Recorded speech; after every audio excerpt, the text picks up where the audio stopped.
But I had a belief in myself that I got from my parents, unlike you didn't get from your parents.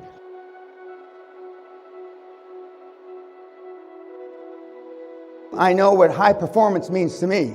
So, but I am the $50 billion man, and I'm going to get, if I leave here today with you liking me, I didn't do my job. I didn't do my job. And I very seldom leave with anybody liking me, so I know I'm going to do my job. And I'm not here to insult your ethnicity, but I will. I'm not here to insult your religion, but I will. I'm not here to insult your gender, but I will. Because in the real fucking world, nobody gives a fuck. And political correctness is nothing more than a manifestation of lack of fucking self-esteem. Because you've had poor fucking role models. And who's your role model? Mommy, maybe daddy, an older brother, a grandparent. How were they made to be put in a position to create high-performance people? They have no training. I am the $50 billion man, but there's a lot more to it because I created $50 billion with meatheads just like you. And when I say retarded, I don't mean retarded, but I mean retards just like you. You hang around with cripples, you learn how to limp. You understand what I'm saying? And most of the people that you hang around with are mental cripples.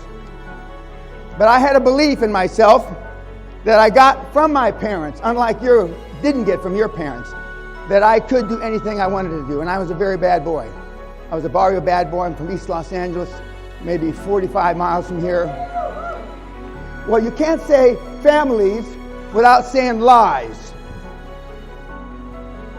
Your families are your biggest detriment. I left the United States in 1981, and I'm Hispanic. I left the familia.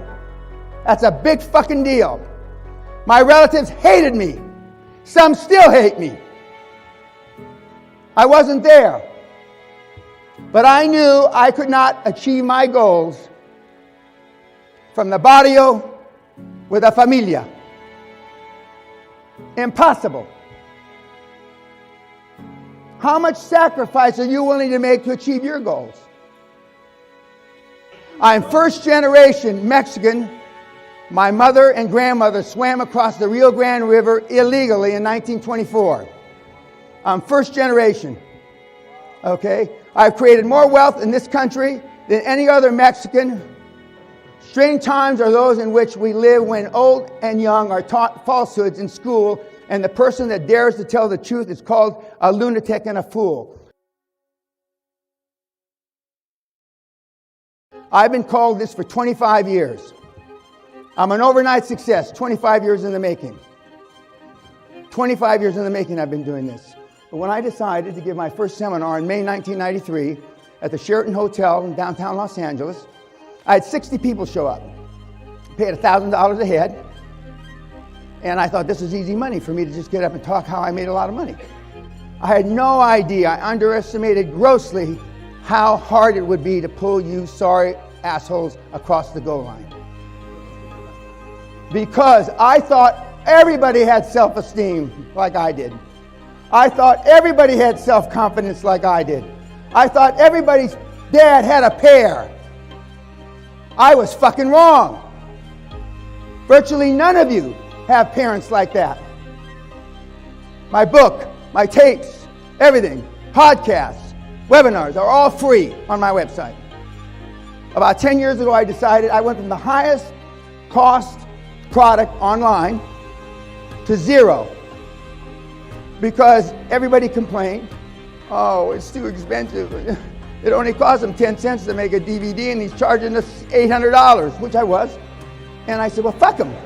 Fuck them. I'm going to take the last fucking excuse away from the little weenies that they don't know how to because they've never been told and they don't have the information. I didn't go to a lot of our kids' baseball games. I didn't go to the ballets. I didn't go to those things. I normally went to school when the headmasters called me in because my kids were getting in a fight and they kicked the shit out of somebody. There are people in this fucking audience today. Now, I'm not going to embarrass you by asking you to raise your hand. There are people in this audience today that have never been spanked by their parents. They have never been reprimanded by their parents. They have never got in a schoolyard fight. They wouldn't say shit if it was in their fucking mouth. And you wonder why the country, the world's so fucked up. I can see. And that's why I call you snowflakes. Because you melt under fucking pressure. I can eat you 10 at a time in this fucking room. And the guys that are 6-pack, 4% body fat, pill poppers, I can take 20 at a time.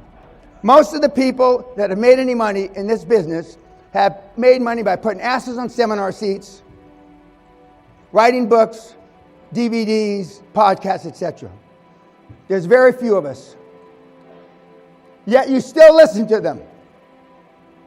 Because they tell you it's fucking easy. It's a motherfucker. There's nothing easy about it. There was an interesting article written in the New York Times about 2.5, 3 years ago about Jeff Bezos of Amazon. And it talked about, a nice article, the first 2/3, and then the last third was a hatchet job. But they said that 80 hours to keep your job there, a week, 80 hours a week. 85 hours to be considered for promotion. Considered 90 hours a week to be promoted. And that wasn't a company policy. Those were rules enforced by the fellow employees. It's one of the fastest growing companies ever. I believe it touched $1 trillion in value. Because kids are not programmed for success. Why? Because your parents weren't successful. Kids don't do what parents tell them to do. They do what they see their parents do.